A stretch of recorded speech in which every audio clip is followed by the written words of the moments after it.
Hi everyone, I am Dr. Ridu Kumar Sharma. I am a medical oncologist based at Patna, Bihar. So today we'll talk about blood cancer. Blood cancer में mainly तीन तरह की बीमारियां होती हैं, lymphomas, leukaemias which include acute and chronic leukaemias and multiple myeloma. तो जो American data है यूएस में कि हर 3 मिनट पे एक पेशेंट को ब्लड कैंसर डायग्नोस होता है. हमारे देश में इस तरह का एग्जैक्ट डेटा नहीं है, लेकिन हाँ हर साल जो है कि more than 1 lakh patient diagnose हो रहे हैं ब्लड कैंसर के, including lymphoma, leukaemia and myeloma. तो एक मेजर हेल्थ प्रॉब्लम है कैंसर, और कैंसर में जो एक सबसेट है ब्लड कैंसर का, उसको एड्रेस करने की ज़रूरत है. तो क्या क्या रिस्क फैक्टर हैं ब्लड कैंसर के लिए? In most of the cases कोई रिस्क फैक्टर इसमें आइडेंटिफाइड नहीं है. कुछ सबसेट में है जिसमें जेनेटिक सिंड्रोम होते हैं, रेडिएशन एक्सपोजर या कोई केमिकल एक्सपोजर देखा गया है जो एसोसिएटेड होते हैं. Then what are the signs and symptoms? तो one by one will discuss lymphoma. Lymphoma के most of the patient lymph node या नेक नोड, नोडल मास के साथ प्रेजेंट करते हैं. नोड या नेक नोड हो सकता है, एक्सिलरी नोड, इन्गुइनल नोड, एक शरीर में कहीं भी रेट्रोपेरिटोनियल नोड्स कोई मास के साथ पेशेंट प्रेजेंट कर सकता है. इसके अलावा पेशेंट को सिस्टमिक सिम्टम हो सकते हैं like fever, loss of appetite, loss of weight, night sweats. Next important symptom होता है लिम्फोमा में कंप्रेसिव सिम्टम.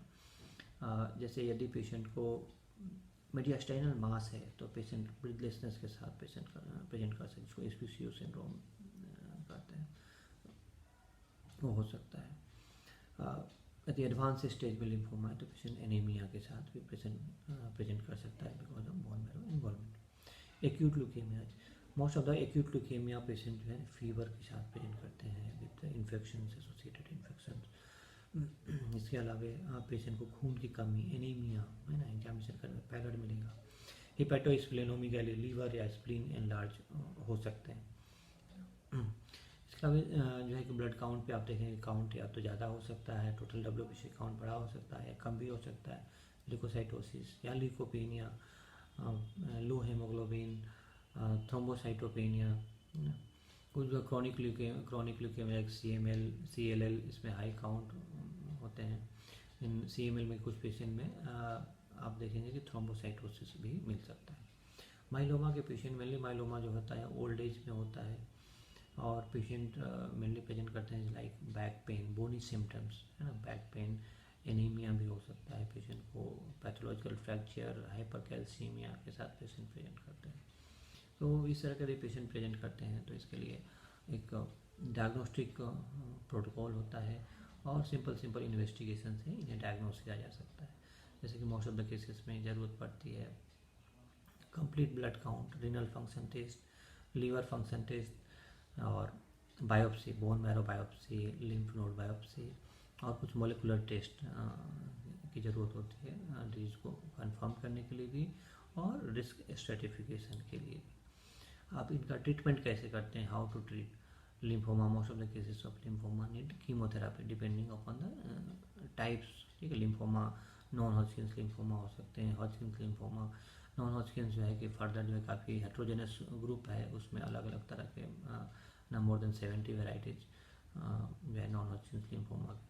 तो अकॉर्डिंग जो है ट्रीटमेंट रेजिमेन या कीमोथेरापी रेजिमेन दिया जाता है.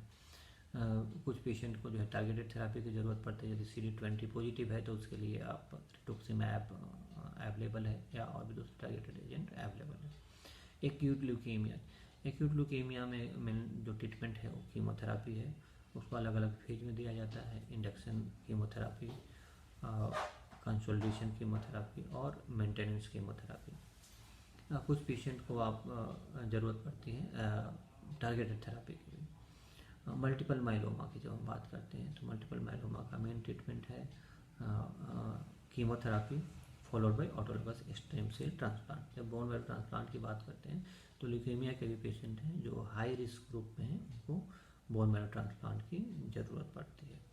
और जो लिम्फोमा के, जो रिकरेंट लिम्फोमा के पेशेंट हैं, उनको भी बोन मैरो ट्रांसप्लांट की ज़रूरत पड़ती है. तो ये तो इसके ट्रीटमेंट के. और सबसे अच्छी बात है कि आज कि और ये सब जो भी ट्रीटमेंट है अ, यहाँ पे पटना में अवेलेबल है, बिहार में अवेलेबल है।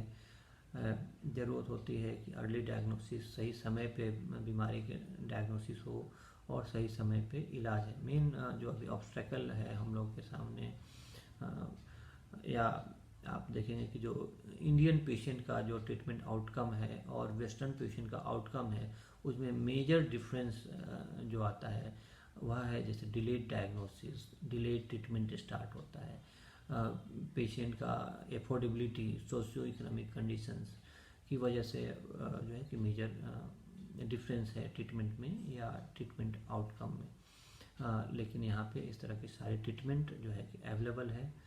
सो यदि किसी को भी इस तरह के कोई साइंस सिम्टम्स हैं तो अपने फिजिशियन से कांटेक्ट करें। उसको प्रॉपर एवेल्यूएशन होना चाहिए, प्रॉपर डायग्नोसिस होनी चाहिए और सही समय पे ट्रीटमेंट हो तो ये बीमारी ठीक हो सकती है। Thank you.